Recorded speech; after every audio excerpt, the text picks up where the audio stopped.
Hello filmmakers, and welcome to NAMM 2026. In this video I'm going to show you everything at NAMM that has to do with filmmaking, which of course is going to be mostly audio because, well, you know, that's half a video.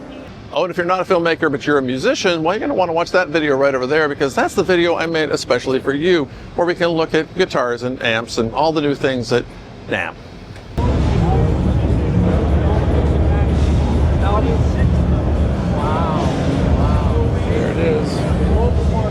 All right, I'm at the SmokeNINJA or the Smoke Genie booth. I can never tell. It's SmokeNINJA and Genie. You have all of them? Is that what's going on? Oh, you man, look at it. What are you doing? Dude. We're smoking. We're smoking. This is great.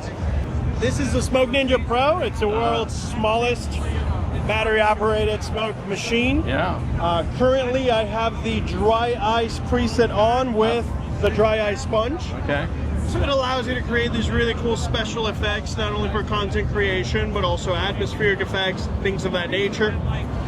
It's a lot of fun. Very nice, very quick. It does give you the ability, of course, to create fog if you're trying to dress up a scene. Now, there's a ton of different accessories to enhance this experience. For example, we have the Trident. Yeah, I saw that online. I couldn't believe it. You put 3 of these basically in there and then a fan, right? Yeah, so the cool thing about the Trident is that it allows you to cover a wide area, and the fan has 3 presets. But with these, I can control all 3 of them and cover a much larger area with steam, fog, or even dry ice. It's very, very powerful for larger productions, but what's even more remarkable is that I can actually remove one and still trigger it. And I can place it anywhere in the scene. So that's wireless then, basically, to everything, right? Then you trigger it. Oh yeah. So I got this little remote over here. Remote right there, and then you're smoking? Just pressing hot, and then little by little, surely you'll start seeing. It's great for cosplaying, great for shows, great for practical effects. That's awesome. You know, I will tell you that I have a smoke machine, and I thought I invented the little tube thing. I went down to Home Depot, I bought a tube, I stuck it in. It was kind of a pain though. I don't know if you've tried to do this, do your DIY, it didn't work very well. It's kind of hard to keep it all sealed. Yeah. But if you can do some amazing things with it. Oh, absolutely. Well, that's the fun thing about the vest is that if you look closely, it's modular. So you can actually expand the tube and you can actually fish it through your arm sleeve. Right. And then have smoke come out of your arms. That's awesome. Smoke come out of your legs. You guys are thinking, well, it's a great little machine. How much does it run? $229 for the entire kit. What comes in the kit? You get a kit? Yep. You get a box. So the kit includes a case, a wireless remote, cloud formula. Does it come with this? The fan, yep. That's for you to be able to do the steam. What's the difference between the SmokeNINJA and the Genie? So it's just the NINJA Pro is a newer, smaller machine. Oh, okay. The Genie was our first flagship model. Okay. But they iterated and improved and miniaturized things down with the SmokeNINJA Pro as well. All right. So basically, all these are Ninjas now. Oh yeah. What do you put in here? Yes. Soap bubbles? Yes, that's it. Regular soap bubbles. So we have this for sale. Looks like Oh, so satisfying.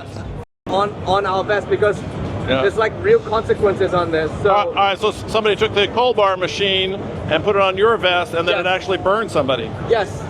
All right, that turned out great. Looks like I'm going to be doing a review of the SmokeNINJA really soon. And I'm pretty excited about it because they've got some great accessories, and those accessories aren't very expensive, and they can do some pretty amazing things.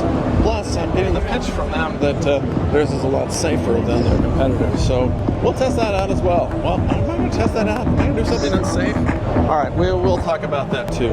Hey, if you're interested in watching that video, well, you probably ought to subscribe. I'm just saying. I've never won one of these, so let's see what we can do here. All right, let's see what we got. Now, what do? I just go over there like that, and I say, I want that guy. I just press that button right there. Oh, yeah! This is my first time. Have you tried these? Just here. Yeah, I don't have one at home. I have. They're nice. Yeah, they're very helpful, especially if you have a SM7B. Right, or something right. like that. I wish I was on it. Yeah, it works really good. I have one of these double ones. Yeah. The number one thing this year. well, I shouldn't say number one. One of two. One of two things? The miniature That's cloud it? lifter. This is the Cloud Lifter Mini CL25 mic activator. This is this in the right here. Miniaturized. A collaboration with Neutrik. Okay. And so we actually got custom designed XLR connectors. On the inside, it's no wires. The circuit board is directly soldered to the inside of the XLR connection. So extremely durable. How would this compare to, let's say, a Fethead? So it's the shortest mic activator on the market. So okay, Fethead's a little bigger, is what you're showing me? A little longer. So one of the biggest things with they this probably have is, wires in theirs too, probably. Indeed. So you got a little bit of a chance for interference. You know, any wires, kind of an antenna. You know, potentially. So with the Cloud Lifter Mini, you stick it right into the back of the mic. Then the longer it is, the more leverage you have. You can potentially damage the XLR connection on the back of your mic. Oh, so yeah. we wanted to really get the size down as much as possible so that you wouldn't really have to worry about that.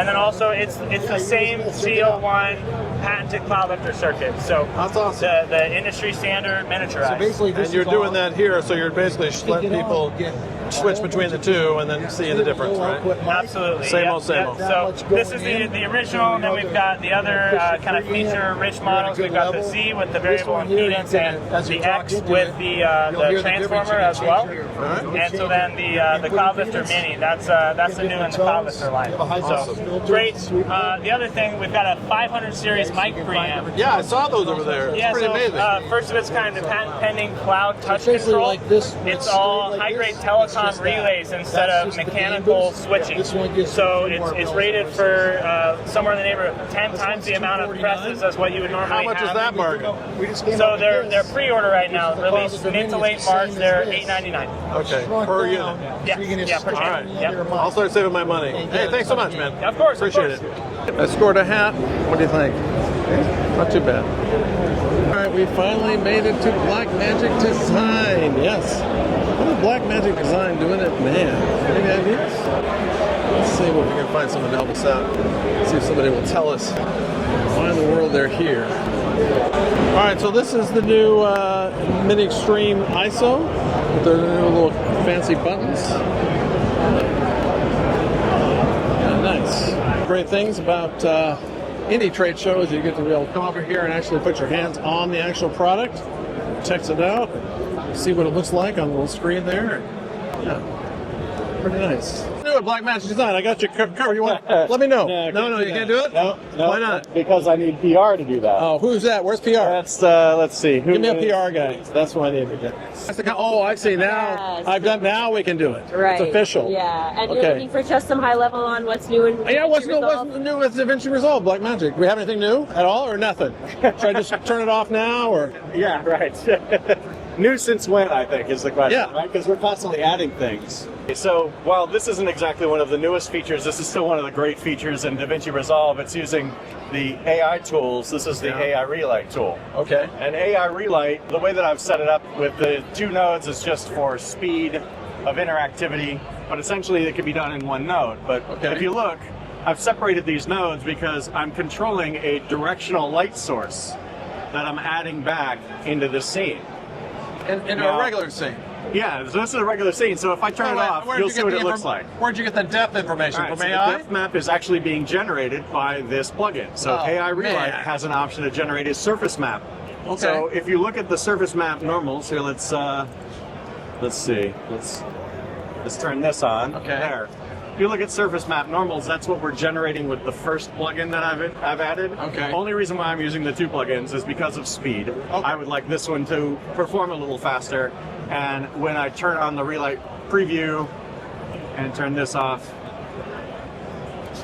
you can see now controlling it, I have a good amount of control over where that light is controlled, right? And where it's coming from. So having created that area or that direction, right? Say we want to just cast a little light up underneath. All right. I'm turning off the Relight preview. Now look at the scopes, right? In the scopes, if I were to push gain, which is essentially the highlight level, you can see that it's attempting to highlight as a directional light that we've added to the scene. Now, having added that light, if I rotate this around, you'll see that it starts to change the direction of where the light comes from, right? It's really subtle on a screen like this, so sadly, you can see it better when I have the Relight map preview on.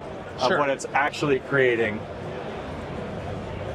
Do a little tracking on his face. Amazing. Now this is a very long clip in this case. This happens to be a whole song. So I'm just going to pause for a second. We don't need too much of this, you know.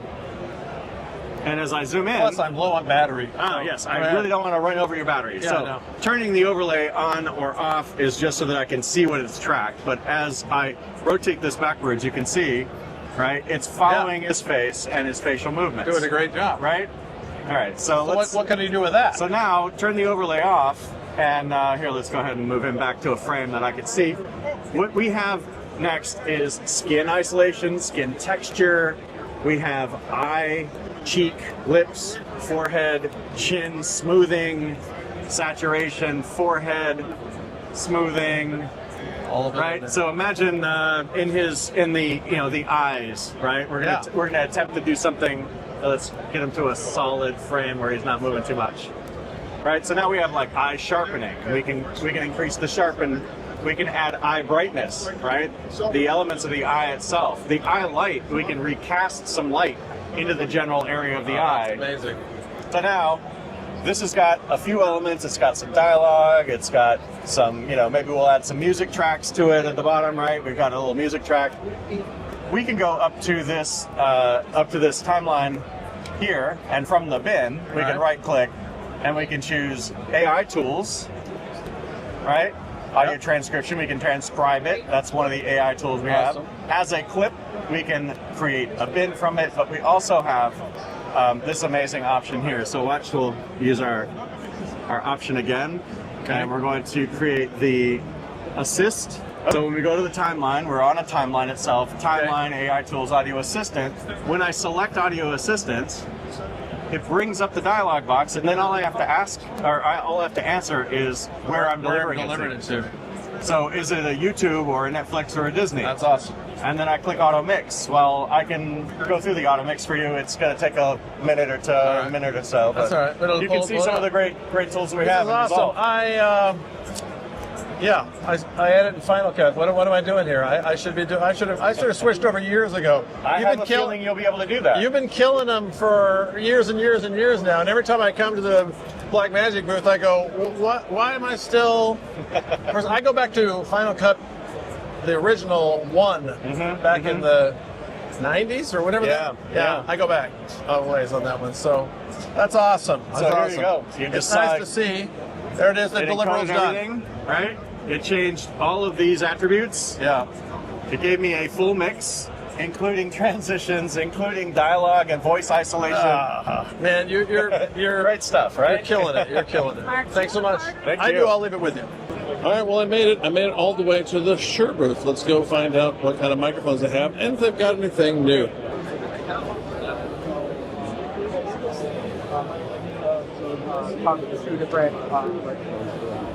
And suggesting things on what's the way.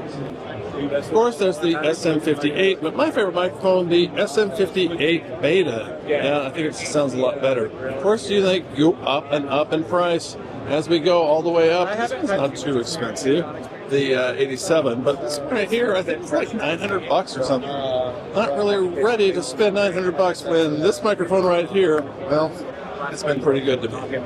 The 58 Beta, love this microphone, it's great. This one, this one is also a really good microphone. It's hard to say which one I like better.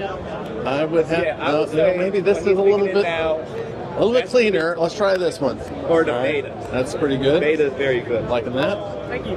This one, of course, is a great microphone. It's kind of a...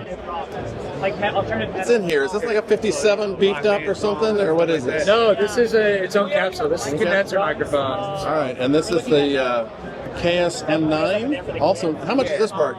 We're thinking of using that, but right now we're just kind of focusing on vocals, but something that's looking for something $769. $769. All right, these are the expensive guys. All right, now we're gonna. Oh, that's a really good microphone. That's very very impressive. This is a very impressive microphone, but. This one's very impressive microphone. Okay. I don't know. I still think this is my favorite. Yeah. Especially for the money. Yeah. This is a great deal. I love this microphone. Do you make a bad microphone? Where are your crappy miphones? We wouldn't show. You didn't bring them to the show? Yeah. You have a lower line though, right? Yeah. There's a PG line, which is also great sounding. Just wanted to make sure. Yeah. Now, I've also used the wireless Shure microphones, and they're pretty good. They sound all right. I've used them in church, but they have a capsule on it that's a SM58, and I think I could do better. I'd like to get a 58 beta in a wireless system, and I think they sell that. Of course, then there's the SM7B. That's great. This is the SM7BB. DB. Oh, it has a built-in preamp to it? You can do That's pretty cool. or 18 decibel gain. That's awesome. Yeah, and to bypass it's just a plain old SM7B. And you got one in white. We do have the MB7 for digital content creators that has USB out. Analog, XLR, or digital out. You probably still sell the SM7B somewhere, right? You still sell the SM7B. I don't see it out here. You got all kinds of... When you find a good microphone, you milk it, don't you? Yeah, I get it. All right. People want to use the microphone because it's a good microphone. I get it. Switch into that one? Yeah, no, that's pretty bright, though. So the KSM44, the KSM40, and the KSM32. The 44 and the 32 have been in the market, the old versions, for about 25 years. Okay. So we did some updates to those with the design, with things like the circuitry, and then we have a new one called the KSM40. So we'll get into the details of all those. The 44 and the 32 use the same capsule as the old microphones, but essentially everything else, it's kind of the same engine and everything else is designed around that. Price range, does it go like up or up? It goes up and around? down that way. Go down that way, okay. It's $10.99 for this one, Okay. $8.79 for this one, and $7.29 for this one. You know, I was listening to these, and I really do like the sound of this. Yeah. That really has nice. always been, the KSM32 has always been a favorite for a lot of people, and there's some specific reasons for that. A lot of people don't realize that Shure builds our capsules 100% handmade, handcrafted, one at a time. You know, these are essentially boutique microphones. They're not, made on a big assembly line. Right. There's a lot of attention paid to that, and the capsules are the heart of the microphones, and that's where you're getting all the sound. And we have some cool kind of design things that get us the sound signatures. So our capsules, we design and build them entirely in-house, and the way that the diaphragms and backplates work together result in a really smooth sound by controlling what we call like modal behaviors. And so a lot of microphones, you'll get kind of a jagged frequency response, and that can make it really sibilant on certain singers. It'll maybe sound great on someone, and then it'll sound terrible on the next person. Sure. These are extremely smooth through those kind of upper mids and high frequencies. It sounds great when I listen to it, but here, I mean, of course, that's not the kind of impossible. Yeah. It sounds So really sounding very like modern, clean, and smoothness is really the thing, and that helps it be versatile on a lot of instruments. So these microphones would probably be a little bit out of the price range for my audience that does like a solo creation stuff, studio, YouTube type of thing. Mm-hmm. What kind of condenser microphone would you have there? Of course, the SM7B obviously is a great choice. I don't know why I'm asking you for a different one. I own one of those. It's a great microphone. And of course, the 57, the 58. These are workhorses that are kind of in line. Do you have any condenser microphones that compete in that area? We do. We have a microphone called the SM4, which costs, I believe it is $269, and that comes with the same kind of shock mount kit. Has the same kind of thoughtful features for engineers, like magnetic pop filters, where you can see here where it pops right on if you want to use it. Is that here somewhere we can look at? The SM4? Yeah. I'm not sure if we have one on the show floor. All right, let's test out the SM4. Well, they're picking up a lot of noise from everywhere. It's a condenser microphone. It's a condenser mic. It's going to get everything, isn't it? All right, so the SM4, it's going to pick up all the noise around here, whereas a dynamic microphone is just going to pick up what's really close. So you got to know what you want. I have, of course, some dynamic and some condenser microphones. I don't own any Shure condensers, but I do love their dynamic microphones. Again, the 58, the 58 beta, the 57, the 57 beta. Those are all fantastic microphones. All right, but while we're talking about microphones, let's just head on over here to the Zoom booth and see what they've got for us. Hey, how you guys doing? Good, how are you? Good. I was wondering if I could get a little video with somebody that could tell me what's new. Sure. James? James? He would be the best guy for a video. Samuel's our product specialist. He's the guy? And that larger diaphragm gets you better frequency response, better noise, as well as a higher SPL limit on there. And so on the H5 Studio, you've got 2 inputs on the bottom plus your 2 mics. On the H6 Studio, you've got 4 inputs plus your mics. They both record at 32-bit float, so there's no need to set the gain and no need to, and you won't clip your recordings. But the Studio Series does still have gain knobs on there, so you can set your levels and save yourself time in post-production. Well, let me ask this question. Yeah. This is the H6. This is the H5, but I'm counting 4 inputs. Where's the other input? It's in a line of, we had an older H5, and we also have the H4 Essential, so we went with the H5 for this one. So the H5 is a 4. Correct. Okay, it should be an H4, but it's an H5. I just got it. check. Okay. Just marketing stuff. Okay, what's over here? So these are called the Instamic, and there's a mono and a stereo model, and these are new for Zoom. So this is a standalone 32-bit float audio recorder with really tiny mics built on. Standalone meaning you just put it in and press it recording? Meaning I could just hit the button and it's recording. It's got 16 gigs of internal memory, charge it up or transfer files with the USB port. It's waterproof. It can time code multiple together or use the Atmos or Tentacle Sync time code systems wirelessly. How does it sound underwater? I'm just kidding. Okay. Not meant for use in underwater. Waterproof to be used in any environment. No, I get it. But what's the difference between the two again? One is mono only, and the other is stereo, which can also do the mono mode as well. Okay. On top of being able to record internally, you can use it as a Bluetooth microphone, wirelessly transferring audio to your phone. So you can do video on your phone and use this as your audio source. Oh, okay. So it will transfer to that. Yeah. What does this bargain cost? $199 for the stereo model, $179 for the mono model. And the stereo one be mono? Yes, it can be. Oh, well, then that's got to be worth $20 there, doesn't it? I think so. Who's going to buy this mono? All right, whatever. That's all good. I'll let marketing figure that out. Let's get back to this guy here. This is a lot, okay? Which is great because I have something similar that has a bunch of inputs on it. I rarely use it. You have something for the sort of running a filmmaker who's just looking for a couple inputs, want to record it in stereo, want that 32-bit float. What do you got there? So a couple options. We have the F series, which the F3 is a 2-input, F6 is 6, and F8 is an 8. The F3 is a great 2-input option, nice metal body, 32-bit float recording. We don't have the one here at the show, but I will show you this one called the H1 XLR.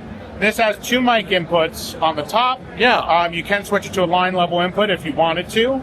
Runs on 2 AA batteries. Just a super compact way to record 32-bit audio from 2 microphones. That looks real intriguing to me. So yeah. I'm going to say. Really nice product. How much is that bargain? $149. Wow. Okay, I'm sold. So tell me about, you said there was another one that was similar to it? Yeah, so we have the F3, which has our higher end F series preamps, which are the same ones in the Studio Series. Okay.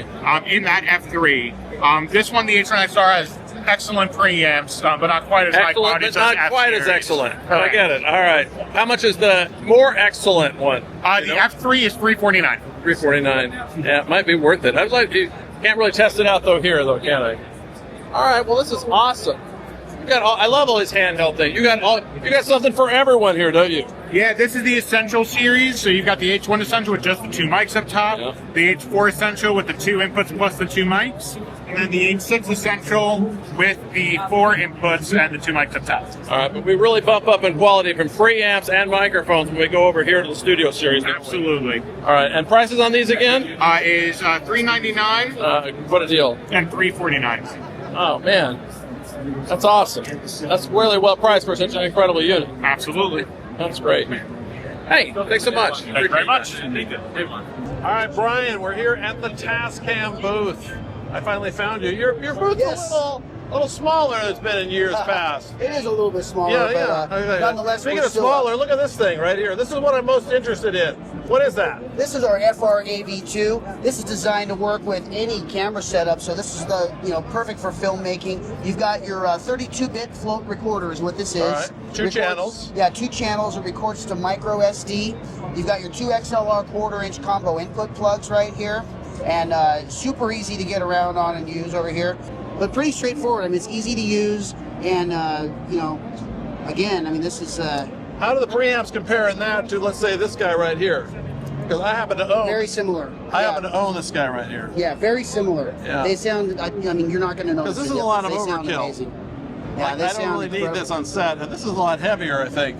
Yeah. This as well. This looks like it much could go on a lighter, boom much pole. easier. Again, that one has the microphones too, so Yeah, this if you doesn't need have the them. mic, so this Yeah, I is going don't to be need more those. for, where you're going to just want put it on it a really boom. low profile and put it on a boom, exactly. Yeah, that's pretty good. But yeah, very intuitive unit.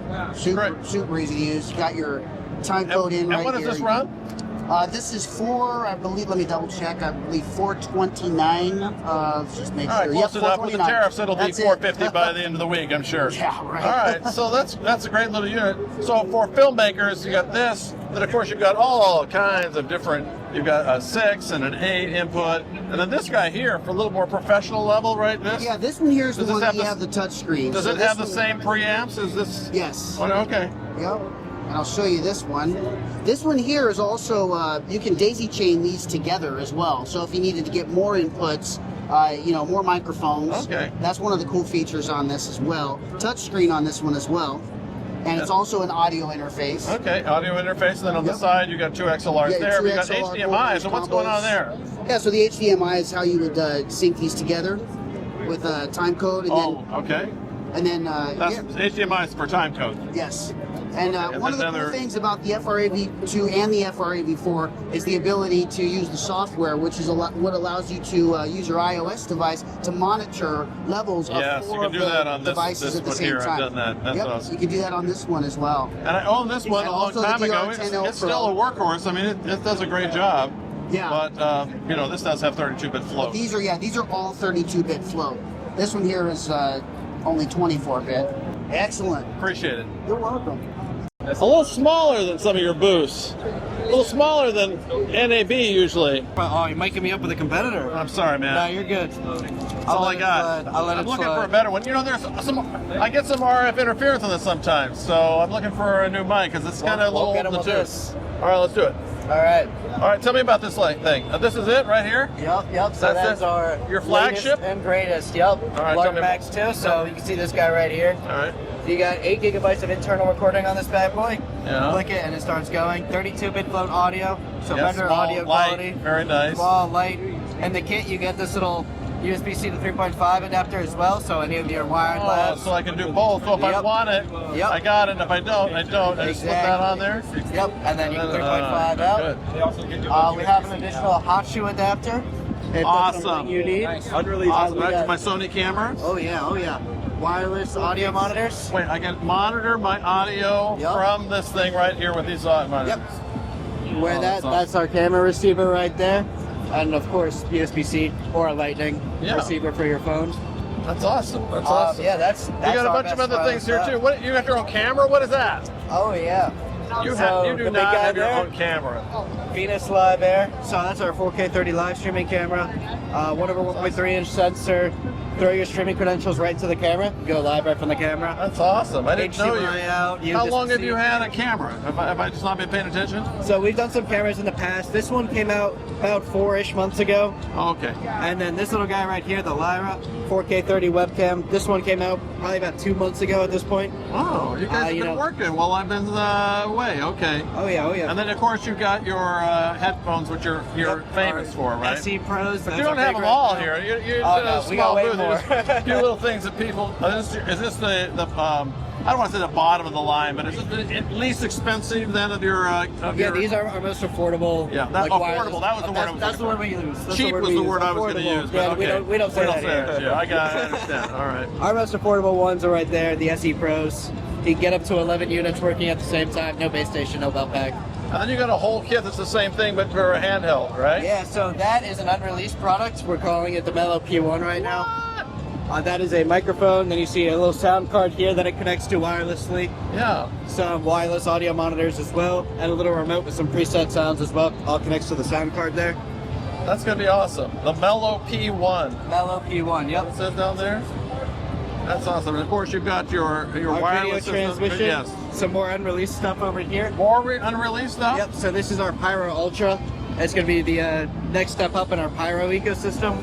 So right now the best of the best is the Pyro S that we have out right now. Okay, hiding back there. Yep, hiding back there. Okay. This guy's 4K 30. This one will be 4K 60 when it comes out. All right. Much lower latency, clocking around high 20 millisecond latency right now. Awesome. One transmitter to unlimited receivers, thousands of feet of coverage. All right, this is got awesome. a lot going on. So, and then you've got, of course, your regular line. You're not the flagship, but the lower end. I would say the more affordable. That's the word I'm looking for. If you don't need the lav mic and all that other stuff, you've got those here. That's our middle of the road, but the Lark they are M2. bestsellers for a reason. I bet they are. I bet you do really well with those. Yep.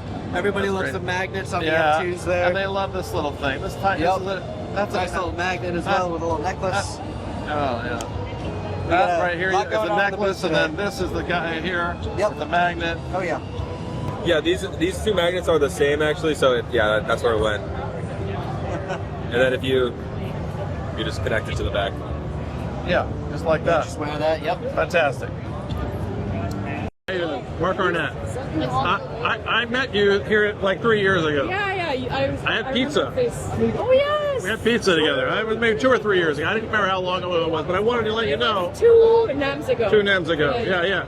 So I left from there and I went to NAB, and after we talked and you told me all about social media, changed my life.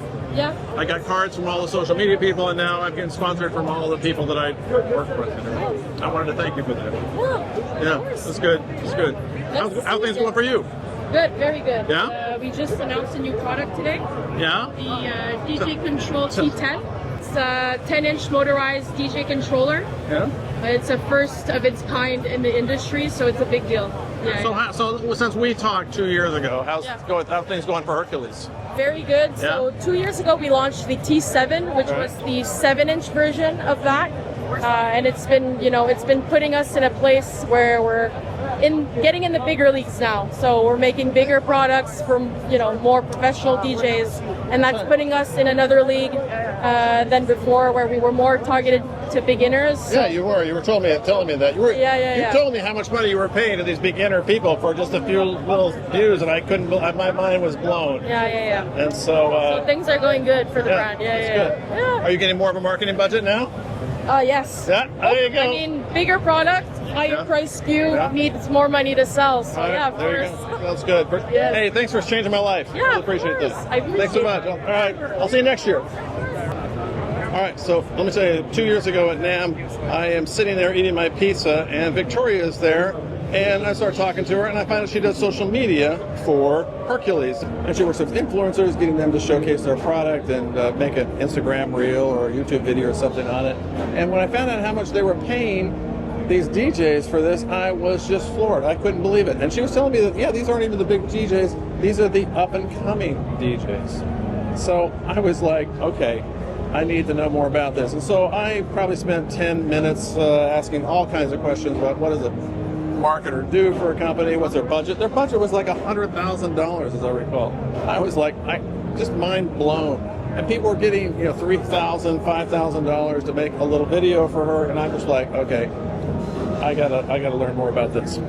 So after I was here at NAMM, I went to NAB, and every time I go to a booth at NAB, I try to introduce myself to the marketer, give them my card, and I'd like to get a card from them.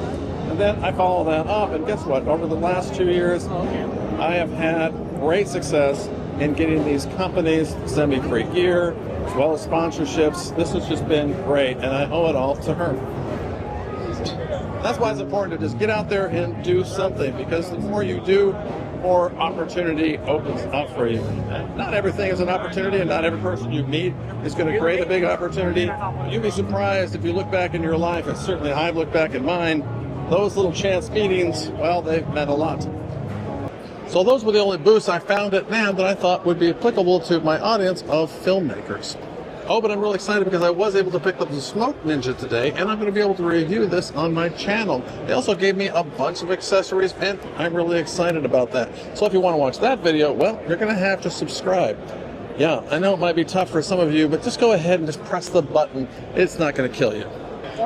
Oh, and of course, as many as you know, I am going to be at NAB this year in Las Vegas. So if you want a specific booth looked at, well, just let me know in the comments, and I'll try to look at that when I'm live at NAB.